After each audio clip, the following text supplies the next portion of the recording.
Welcome to Casa the Confidence, a podcast for you. You'll hear some incredible women and some awesome, cool dudes going confidently in the direction of their dreams and living in the purpose of their heart. You're our host, Julie DeLucca-Collins, and you are our sidekick. Hashtag handsome hot husband. That again. And the producer of the show. That I am. I am an author, speaker, coach, dreamer, and most of all, we help people go in the direction of their dreams and support them on their purpose.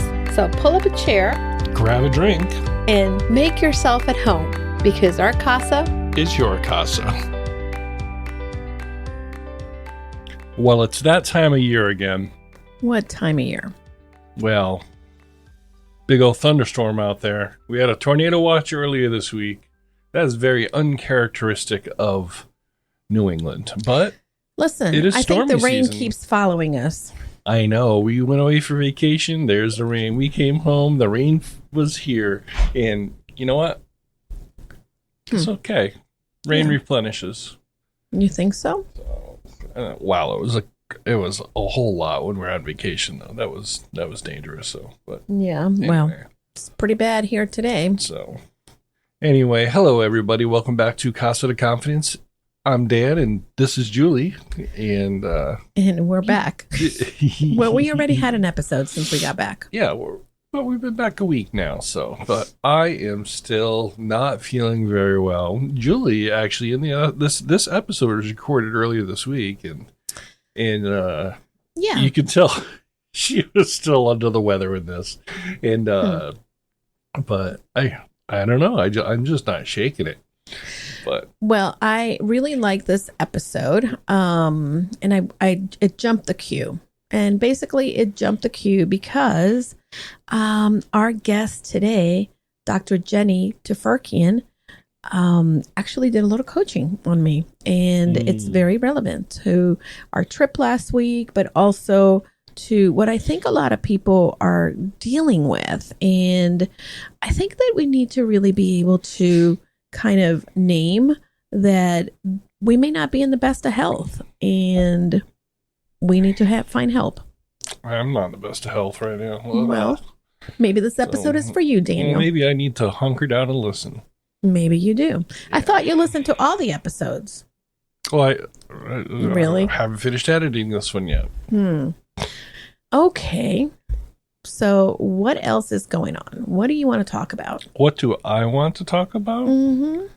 Well, yeah, if you want to talk about what I want to talk about, we're going to go down Geek Alley, and I'm setting up a new NAS system at home today.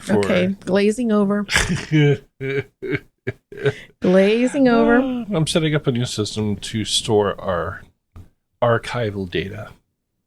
So that's what I'm doing. That's very interesting. What are you doing? What am I doing? I'm making dinner. Very wifely of you. I make dinner most every night. Thank you very much. I know you do. Even though I work here full time. I know. So I make dinner. Yes, you do. You're really good at it too. Really? So you really think so? I really do think so. Very nice. We've talked about this before. I mean, who knew Julie DeLucca was a good cook? Julie DeLucca knew she was a good cook. I didn't know, because every time I ever visited you before we were, when we were just friends, we'd be eating out. And you never actually cooked. But that's part of living part of living in New York, though, right? Well, when you visited New York, I mean, I had a kitchen the size of, like, I don't know, my desk, space where the bathtub is. Yeah, if that. Yeah. So. So anyway, something interesting happened this week, and I want to talk about it. What was that? Okay. So this is for everyone who is possibly a coach, a consultant, or is in the business of working with other people. You really have to make sure that you pay attention and regulate yourself, because if you don't do that, you don't show up at your best for your clients and for the work that you're doing. And I had an interesting lesson this week. on Wednesday, I was coaching one of our clients, and she was in a funk. And I have been able to kind of pull her out of these type of funks before. And I figured that I could again. But sometimes you have to really be able to, even though I was asking questions and trying to get her to kind of come up with the answers, I said something that didn't land well. And it didn't land well because she was emotionally distraught. And normally this would have been okay. But because I wasn't paying attention to where she was, it didn't land well.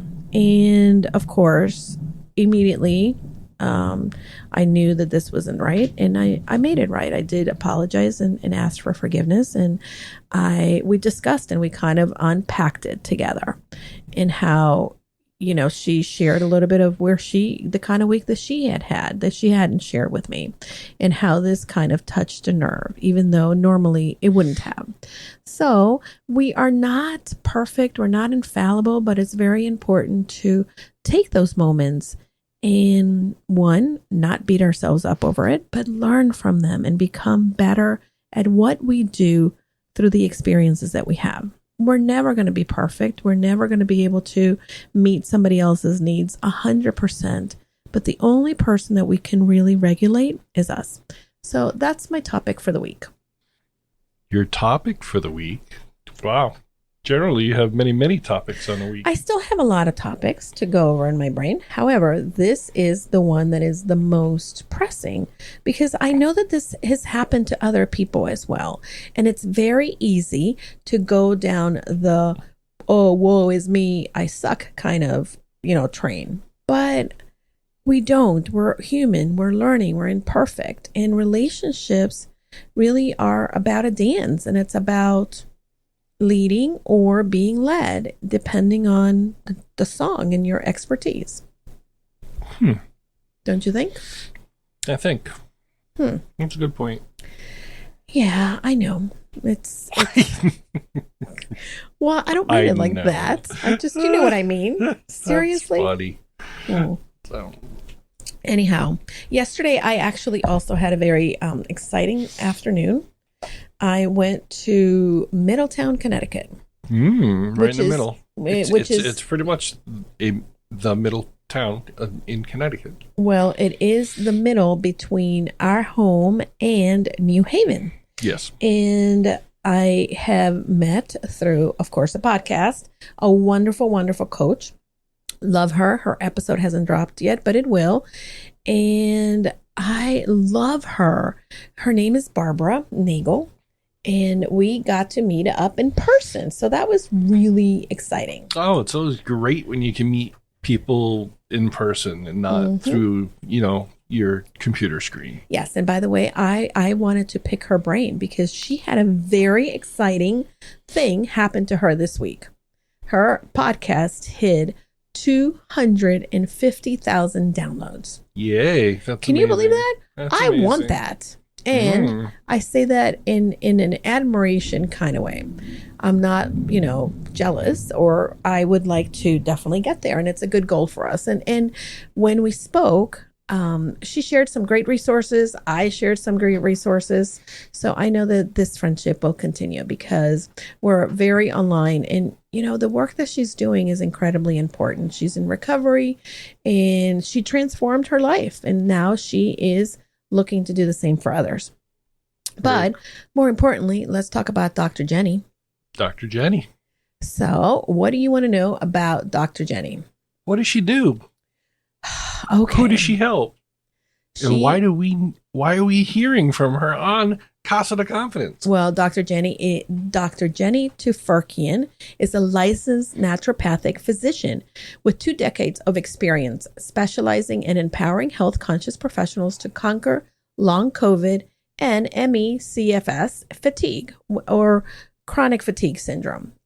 She herself has dealt with this, and she felt that other people, right, high achievers, are going through this. So we talked a lot about what is chronic fatigue, what is her story, and Are women versus men more likely to get this condition? And what are the 5 root causes? So that's a little bit of what we talked about.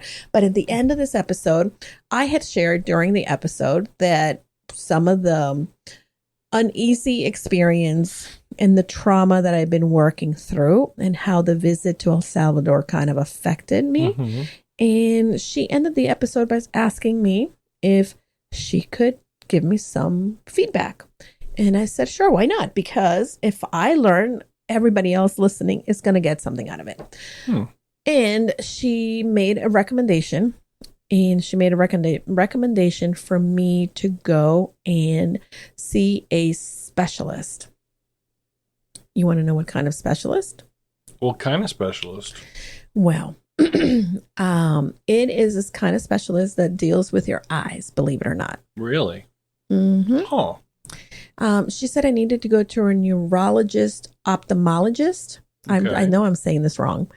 But really, one of the things that she mentioned is that when we are driving, if we're having issues with our eyes, and I'm really paraphrasing very poorly in here, she said that this could be why this is a challenge for me and how it's like my brain is processing information.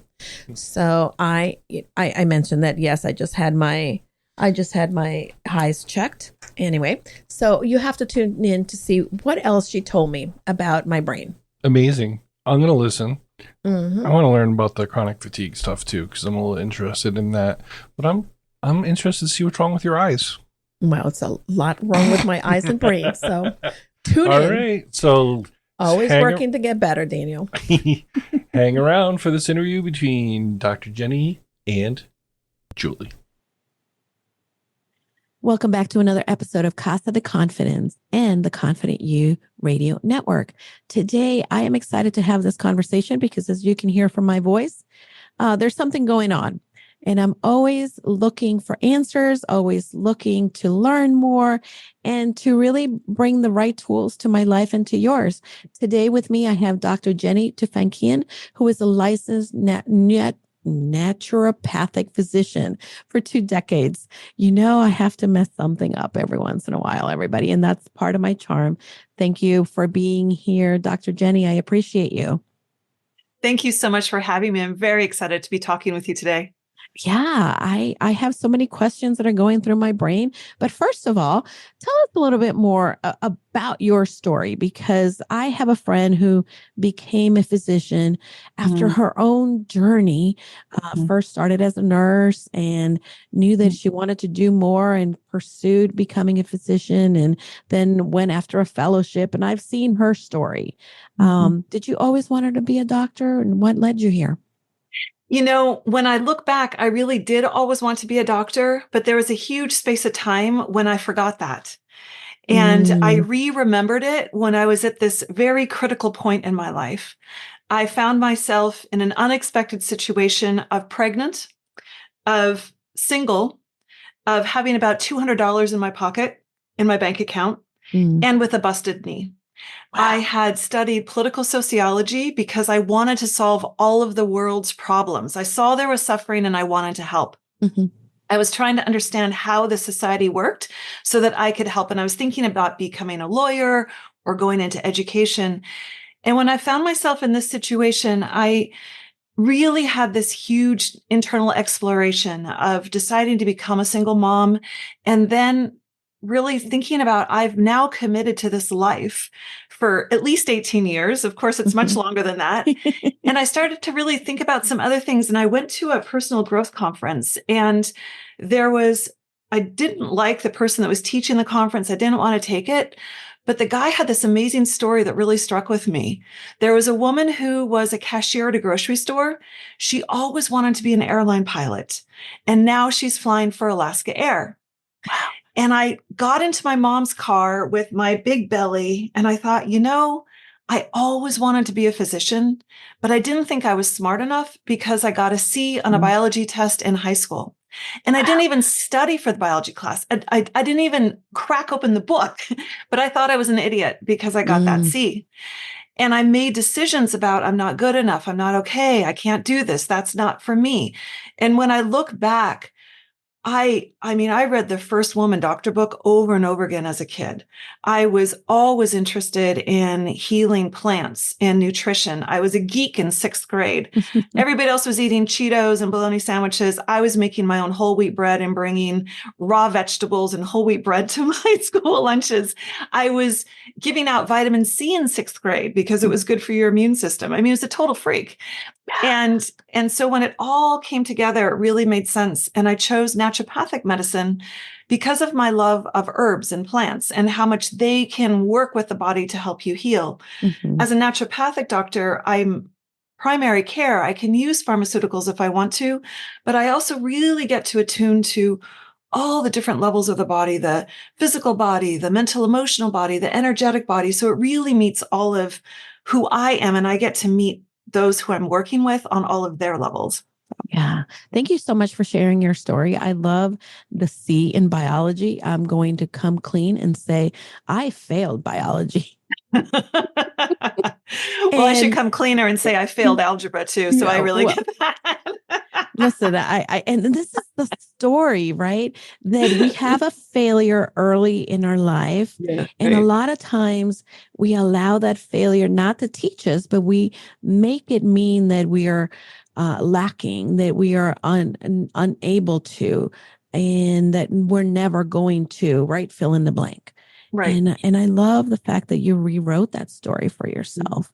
Yeah. And that you learn that, hey, I can do this. If somebody else went ahead and became a pilot, I can become a doctor. So thank you so much for sharing that story. I think that as the auntie to many girls, and, you know, I talk about my niece, Amelia, but in the last couple of weeks, I actually got to spend time with my other nieces that I had not really spent some time with in El Salvador. And one of them is about to begin 6th grade. And I asked her, what's your favorite subject? And she said, science. And I don't often hear that from young girls. And I wanted to immediately be able to nurture that to make sure that she doesn't lose that love for math and science because we lose it. So this gives me that, that North Star to continue to create the content so that the women that are listening to this can also help to create that tomorrow for the women, for the girls that are coming after them. So again, thank you again for being here. But one of the things that I want to talk about is chronic fatigue. And a little bit of the things that you help individuals, well, a lot of the things that you help individuals with. How did you land working with women? Because I know that a lot of times, if we are not our best advocates, we are misdiagnosed. For many years in my life, I was misdiagnosed.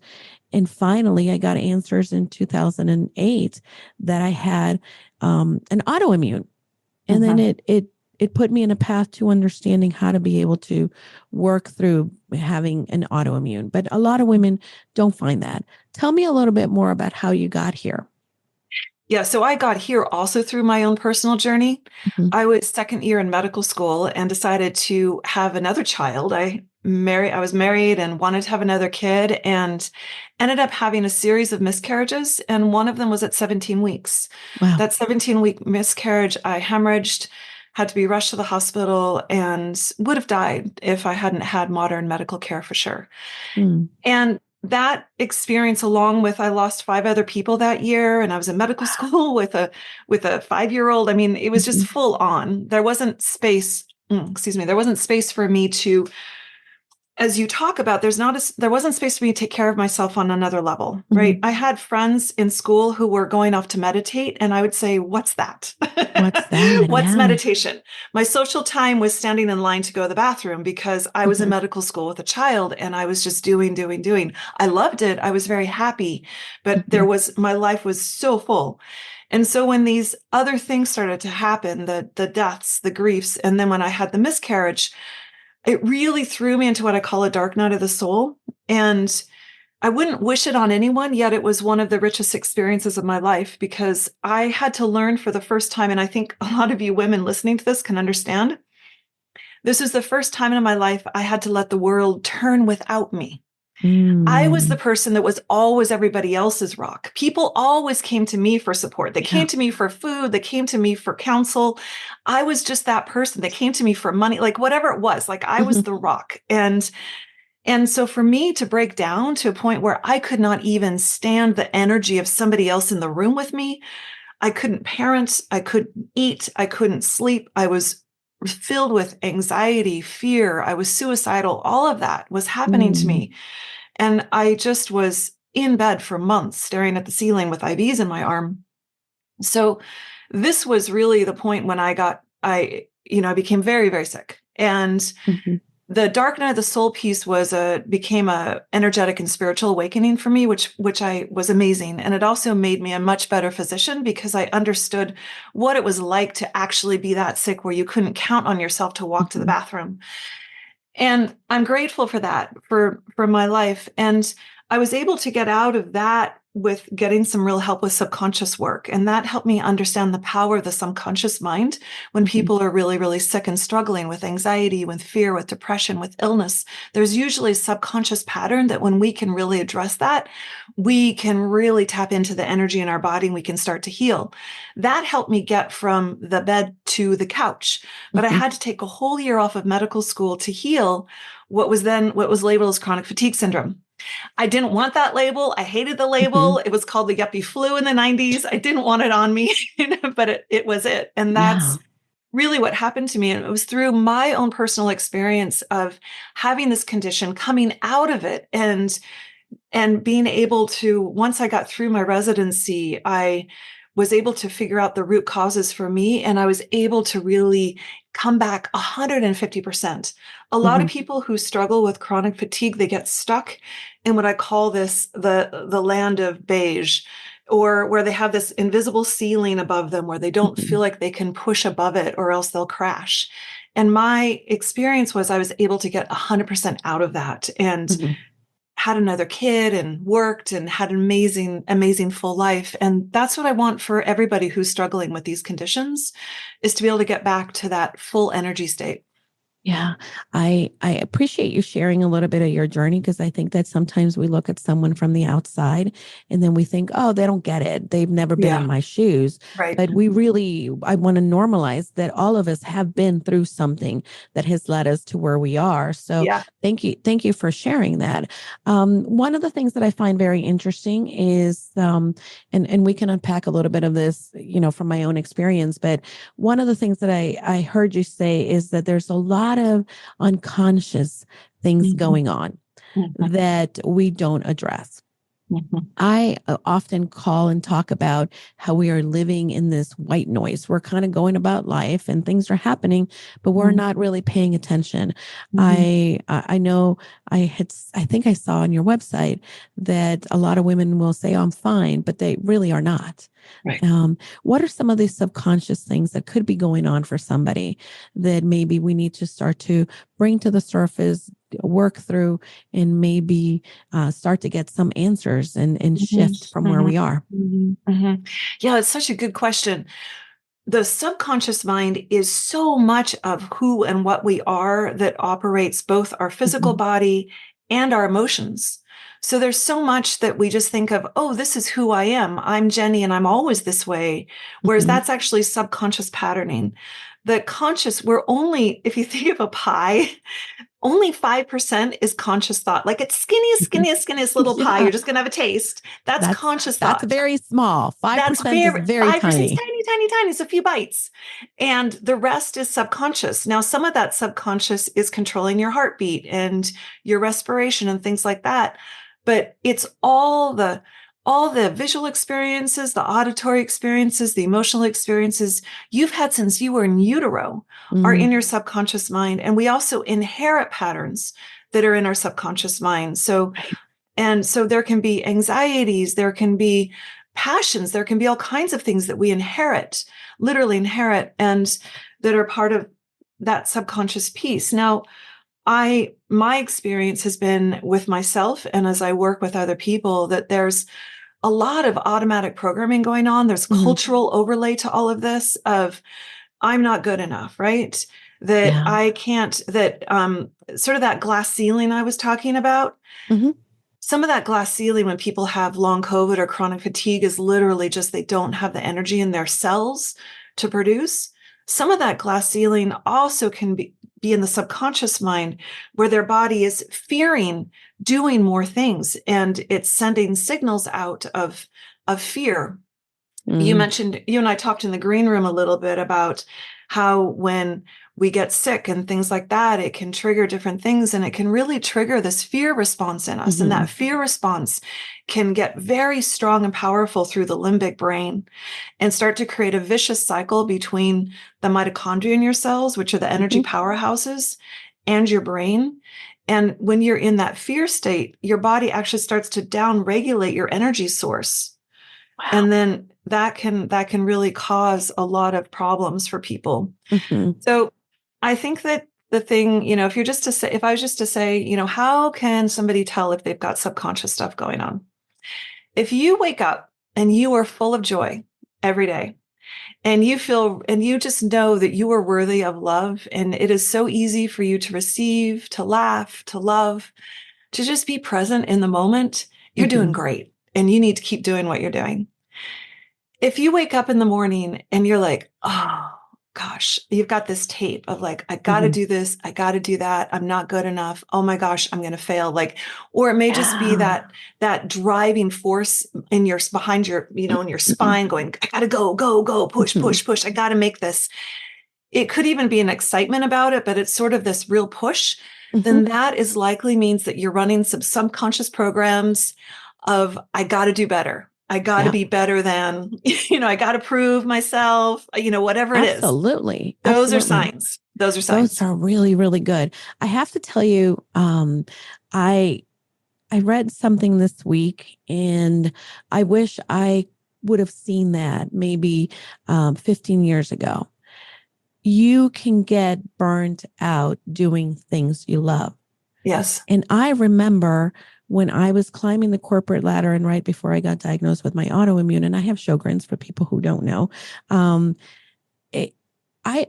was traveling a lot. I was doing climbing, trying to be better. And like you said, I was the person that would wake up and be like, oh my God, I have to get this done. I have to do this and I have to show up.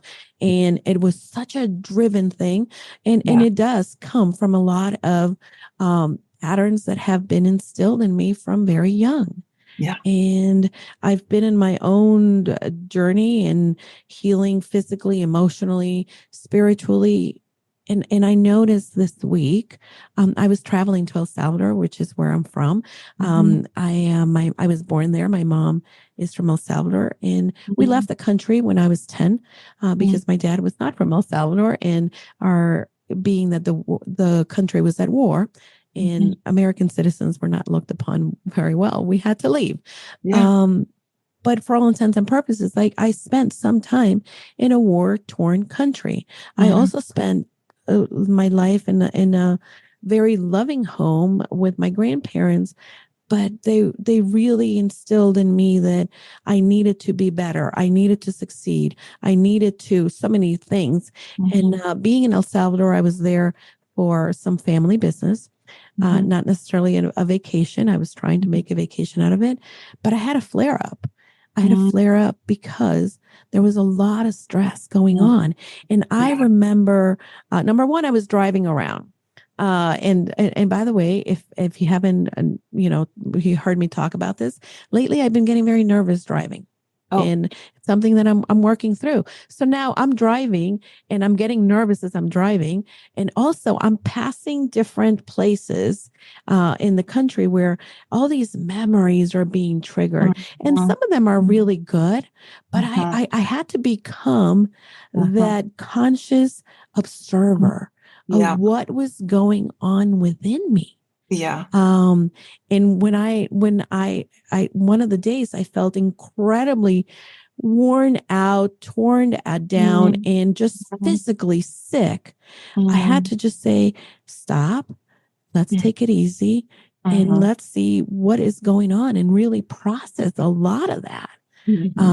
In order to kind of move forward. Now, most people can say, Julie, you have a cold or you grab some sort of bug from the airplane, which could be, but also I know that a lot of the mental stuff that was going on was impacting me. Would you say that it's not just in my head? I'd love to hear whether it's in my head or not.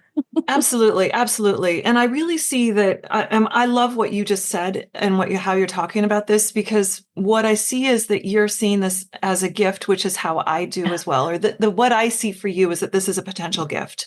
Yeah. And that the fact that even though you have this autoimmune disease is allowed you when you went home, and yeah, you had a crash and you got triggered. But what did it actually do? It's actually allowing you time to slow down, to process some of the trauma that was there from earlier in your childhood. And because you've done this personal growth that you have this wisdom and experience to be able to go, oh, I know what's going on. I can just do that few degrees of separation and become the observer of what's happening, and come with compassion towards myself and allow myself to just give my body time to, it's really giving your emotional body. When I talk about there's that physical, mental, emotional, and energetic body, I think you're allowing that energetic body that kind of goes in shock when you're like such different cultures and times, right? Your reality then is so different from your reality now. Like your energy is like, whoa, what's this? Right. You're picking up the energy of where you're at there compared to where you're not. It's very different. So that energy body, and then the mental, emotional body of that little girl who was there, and then your adult self with whatever family stuff was being triggered, like all of those needed some time to process. And so your physical body slowed down to have you go lie down so that you could actually digest what was happening around you. And you had the wisdom to listen, and you had the wisdom to know how to process, which your earlier corporate self didn't, right? No, not at all. Your earlier corporate self, like, more coffee. The funny thing is that, yes, I look back at that woman, a young woman that was, okay, I'm sick, but I can't, what is that going to mean? Like, I'm not going to get the promotion. I'm going to be looked at as, not good enough, and really pushed myself. And I did a couple different things this week that I never would have said I was a people pleaser. But when it comes to family, right? You have to show up. There's a role that you kind of fit into that people think that this is your part that you play. But I said no to a lot of things, not caring that, for instance, some family members wanted me to go and spend some time and do this. And I'm like, I don't want to go. Like, number one, I don't want to be there. Number two, I don't want to be with the country. It didn't help my driving or my state. I happened to choose, not that I chose, but I happened to go to El Salvador during a red alert. They had torrential rain and mudslides. Oh my gosh. So certainly I didn't want to be on the highway that had a mudslide the day before. Right. So saying no was very big. Was it scary? It wasn't scary at first. It was sort of like I knew I needed to do it. Yeah. And I'm like, no, I just need to. And it was so easy to fall into the automatic pilot. Right. And to go back into the patterns. And I said, no, I'm not doing that. And that there was so much peace. And yet there was a part of me that said, well, what if it would have been fun? What if? But the what if wasn't enough to say it's a good price to pay for my health and my well-being and my mental stableness, right? But that's a lot of the testament to the work that continues to happen. I'm nowhere near where, anybody gets to a point in which they're fixed, right? We continue to evolve. So that certainly has been my path.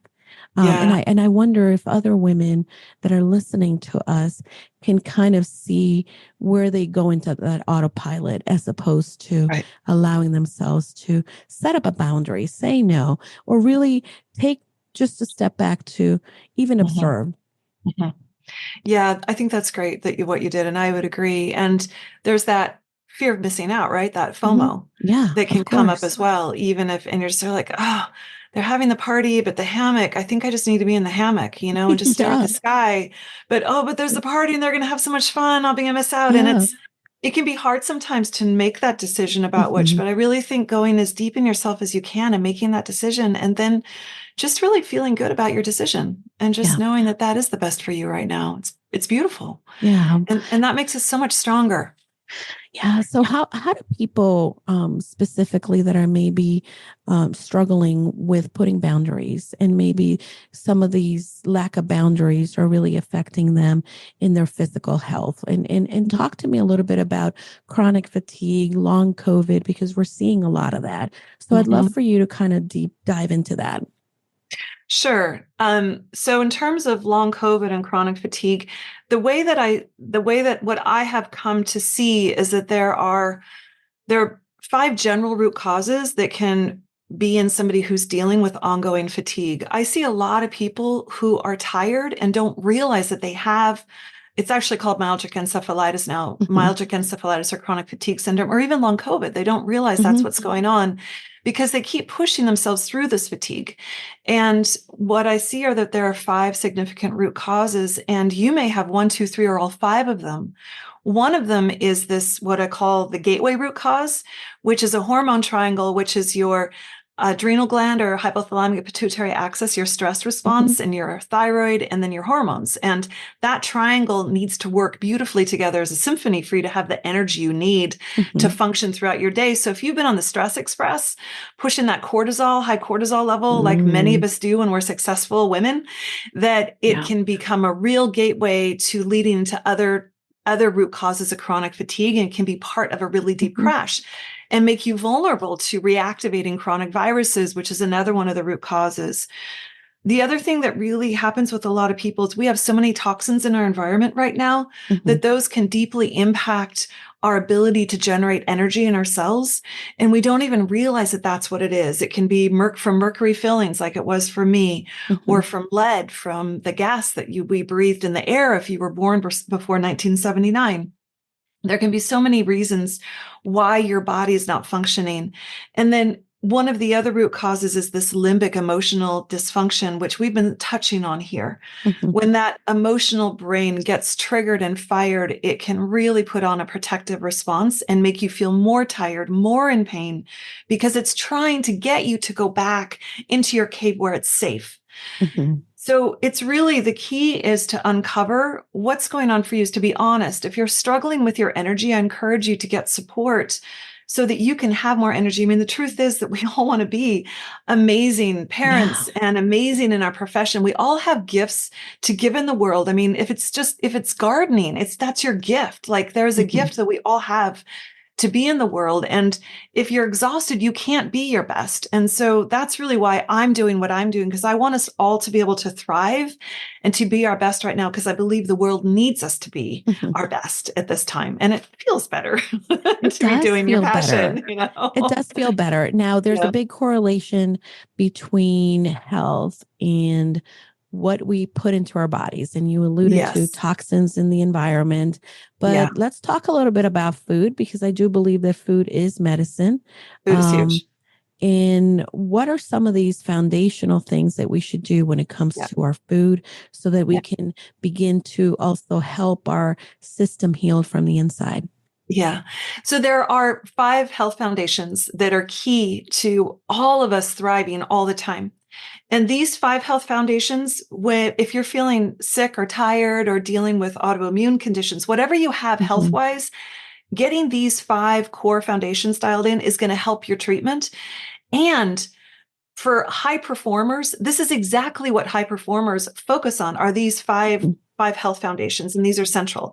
So the first one is digestion, detoxification, and that includes diet. So eating the foods that are good for your body, that don't Mhm. trigger inflammatory response. A lot of us eat foods that we're actually sensitive to and can flare up our bodies and cause problems. Mhm. And you really need to be eating nutrition that's good for you. I don't think there's a perfect diet for everyone throughout their life. I think at Mhm. different points of our life, we need different foods. I know what I needed when I was pregnant is different than what my body needs now that I'm postmenopausal. And I think that that just makes sense. I think cultural beliefs do play a part in terms of what you should or shouldn't eat. Yeah. That said, I think that we can really all agree that we want to eat healthy protein that's clean. So if you're vegan or vegetarian, that's a lot of really good legumes and nuts and seeds. If you're a meat eater, it's the best grass-fed organic meat that you can afford. You want to be eating lots of plants, lots of vegetables, lots of healthy fruits. These things generally are good for us. There are some people that, can't do certain histamines or lectins or those kinds of things. Those are kind of subgroups. But in general, just knowing that putting food in your body is loving yourself. And it may feel like the Oreo cookie or the or the hot fudge sundae is a form of love. And I've been there too with emotional eating. And really, truly, the real love is knowing that this food is going to digest well. It's going to create energy in your body and help your skin and your hair and everything be good, Yeah, absolutely. I actually came home and our first meal home last night, I had this delicious salmon that was grilled and some veggies. And I just felt so good. Right. Because I do know that there's foods that trigger and are not helpful. Right. Yeah. And for many of us, we're not really aware. Now, sleep also, even though we may be dealing with something like chronic fatigue, sleep is something that people think, well, I shouldn't be sleeping so much. But sleep is very crucial to our wellness. Can you touch a little bit on that? Sleep is essential. And when I talk about that first root cause of that adrenal hypothalamic pituitary axis being thrown off, which a lot of us get to when we're stressed out, one of the number one ways you can get that back rebalanced is by regulating your sleep and resetting your daily rhythm. So going to bed at about the same time every night, getting up at the same time every morning.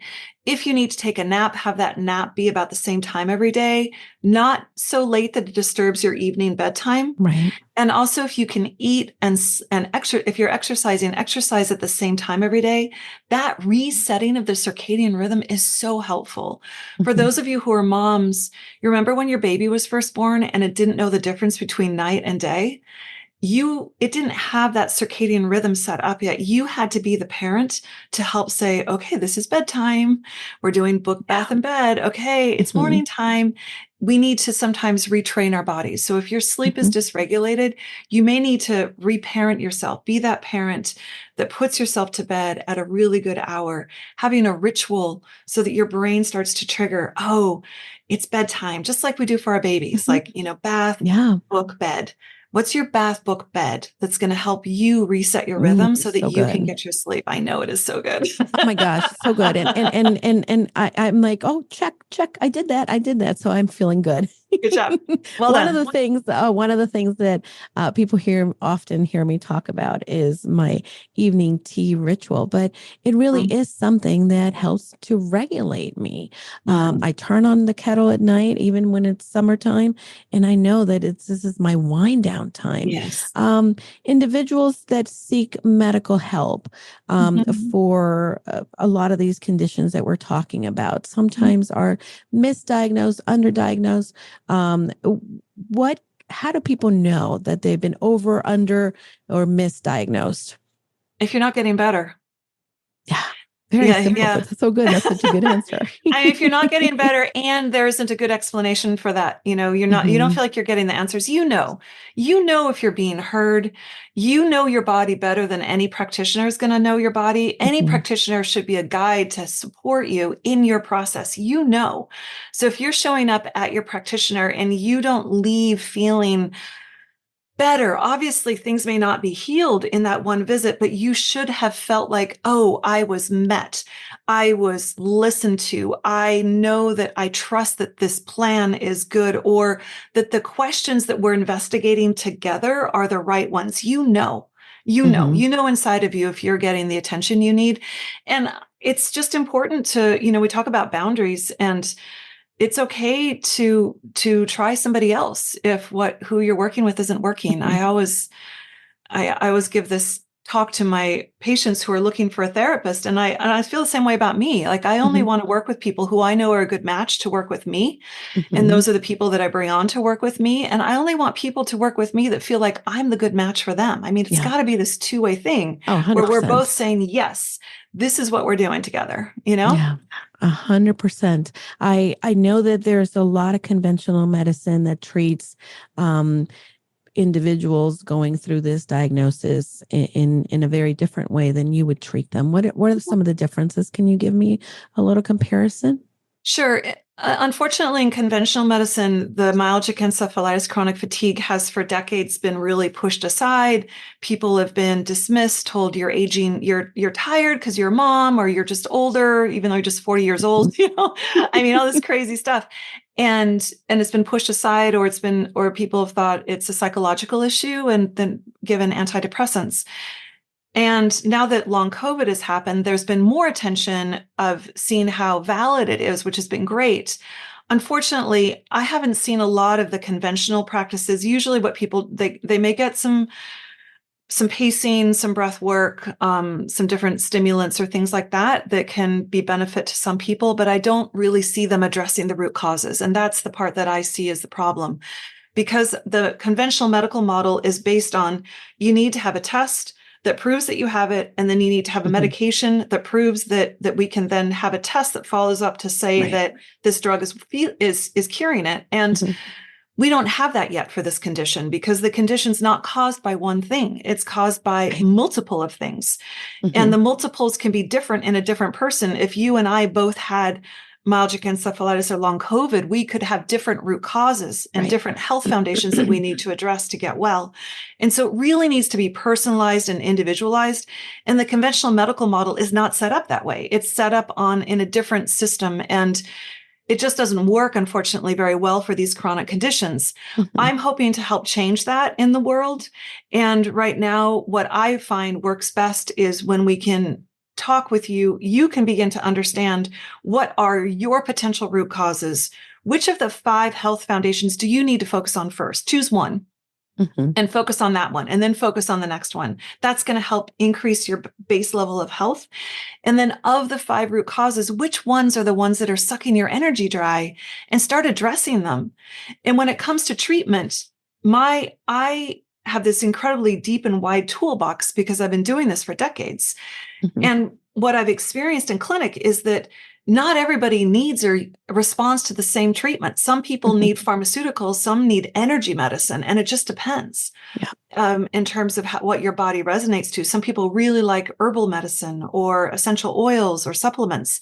Other people, that doesn't help at all. And so I had this one patient who we couldn't do any herbs or supplements with her. She only pharmaceuticals and homeopathy were the only thing that helped her.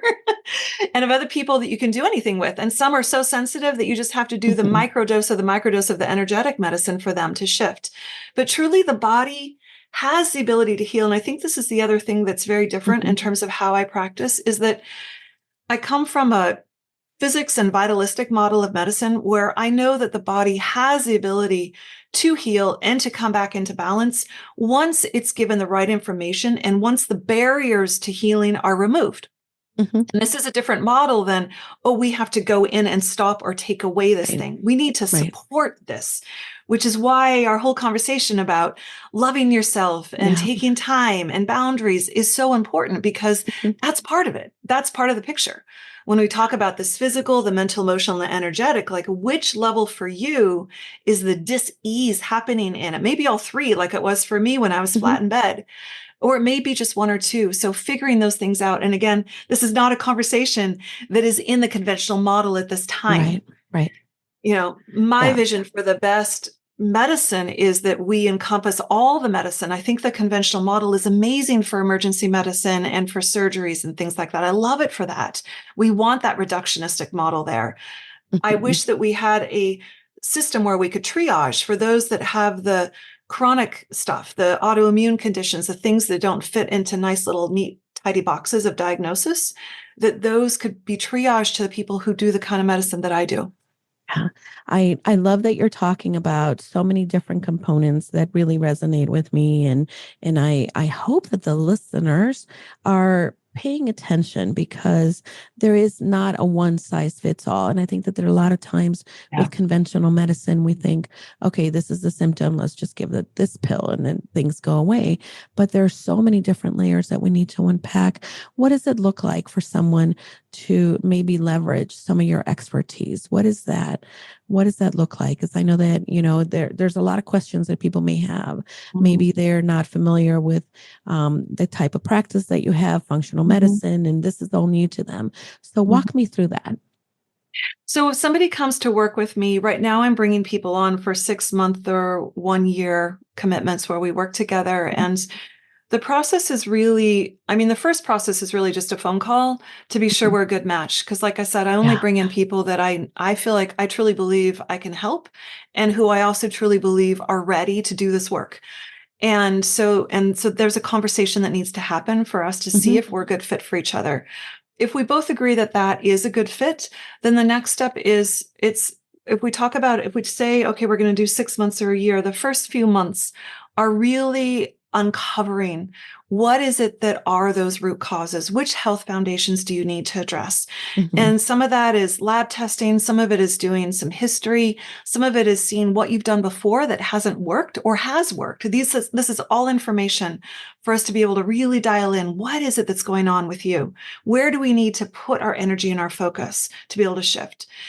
Then the second piece is really beginning to try stuff out. And it is an experiment, because we want to see what happens to your body when you take this or try this.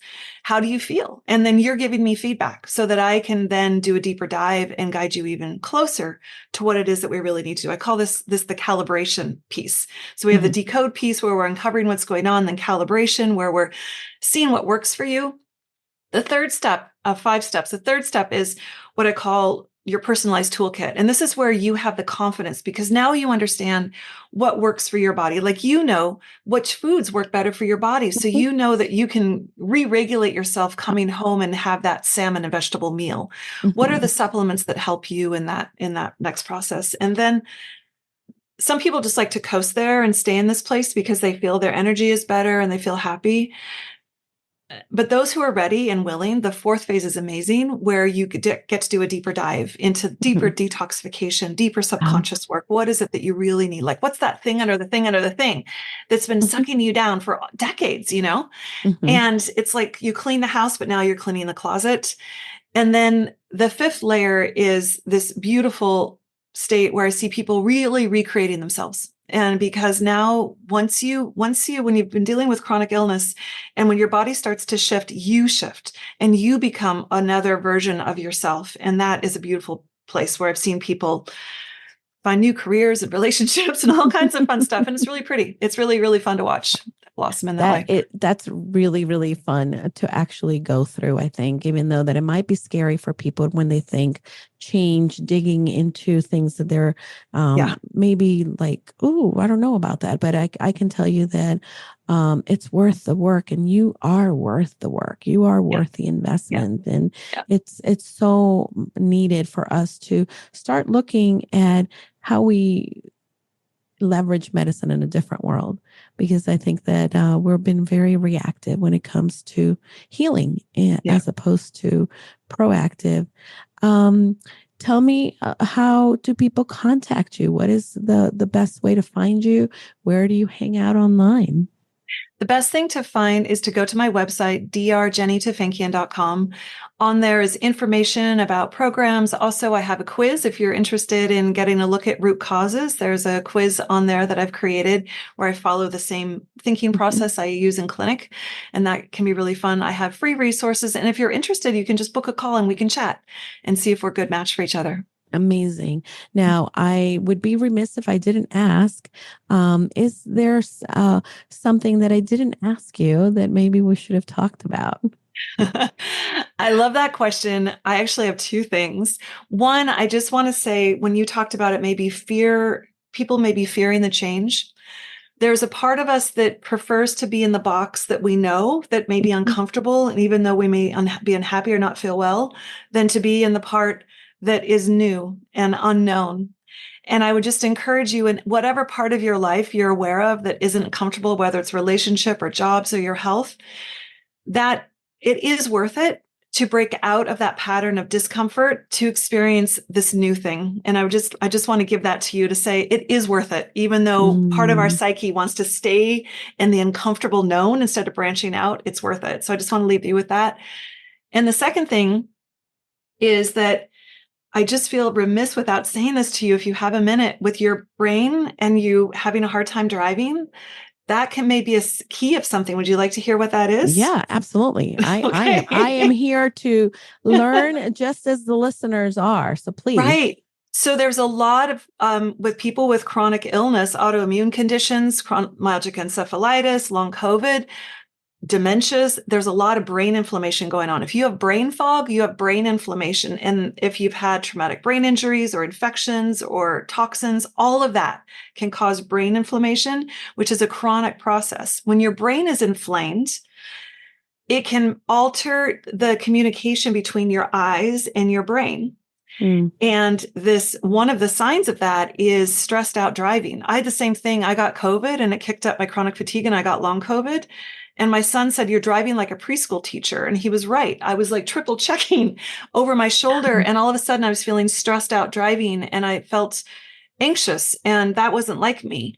And I realized what it was is that my eyes and my brain were not tracking together, and it was creating a lot of stress and triggering that limbic brain. So I didn't feel safe.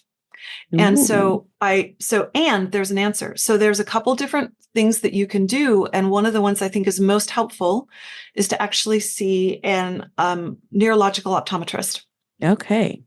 And there are some, they're not all the same. They don't all have the same experience. I'm friends with a guy named, with a company called ScreenFit. And I know he has some online programs where he's been doing some stuff. I actually went to a local place and worked with an optometrist who gave me these colored lenses and prism glasses, and my brain and eyes have corrected, and I don't have that experience now. I drive confidently now with energy.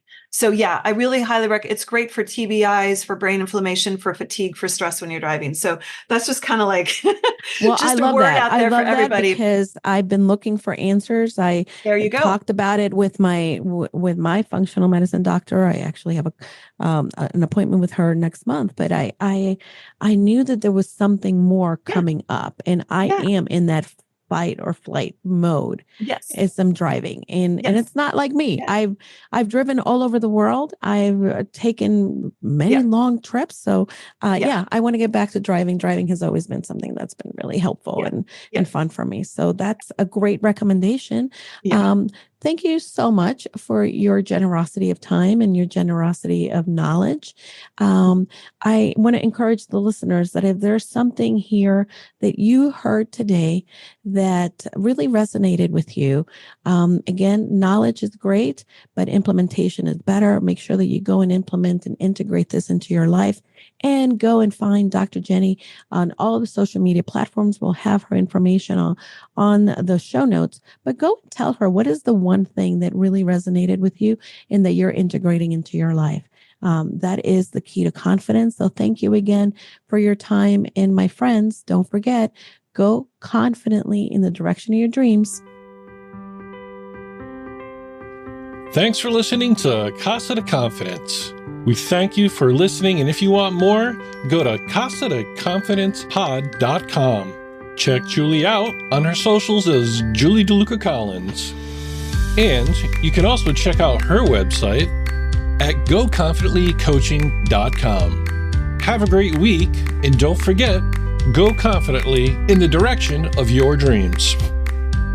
Hi, everybody. I know that sometimes we get very lonely in this entrepreneur journey, and I want to invite you to join us into our limited time only Purposeful You Mastermind. For many of us entrepreneurs, we believe that we can do it all, but the reality is that doing it alone only creates a lot of overwhelm. So join us at the Purposeful You Mastermind. You can find out more information by going to bit.ly/ Julie's Mastermind. This is going to be the place where you are able to then unlock your full potential and achieve long-term success for your business, push you behind your current limits, expand your connections, discover new ideas, and implement them with confidence. You're going to get the support in all aspects and transforming you to the six-figure business you've been looking for. Pause and get off the hamster wheel if you've been spinning around. This is a time where you can get that support from like-minded entrepreneurs that are here to join you in your journey. Together, we can challenge the assumptions and land the speaking engagements and opportunities we want to grow our business and make an impact in the lives of people. See you then. Remember, you can find the mastermind at bit.ly, Julie's Mastermind. Hi, everybody. I know that sometimes we get very lonely in this entrepreneur journey, and I want to invite you to join us into our limited time only Purposeful You Mastermind. For many of us entrepreneurs, we believe that we can do it all. But the reality is that doing it alone only creates a lot of overwhelm. So join us at the Purposeful You Mastermind. You can find out more information by going to bit.ly/Julie's Mastermind. This is going to be the place where you are able to then unlock your full potential and achieve long-term success for your business, push you behind your current limits, expand your connections, discover new ideas, and implement them with confidence. You're going to get the support in all aspects and transforming you to the six-figure business you've been looking for. Pause and get off the hamster wheel if you've been spinning around. This is a time where you can get that support from like-minded entrepreneurs that are here to join you in your journey. Together, we can challenge the assumptions and land the speaking engagements and opportunities we want to grow our business and make an impact in the lives of people. See you then. Remember, you can find the mastermind at bit.ly, Julie's Mastermind.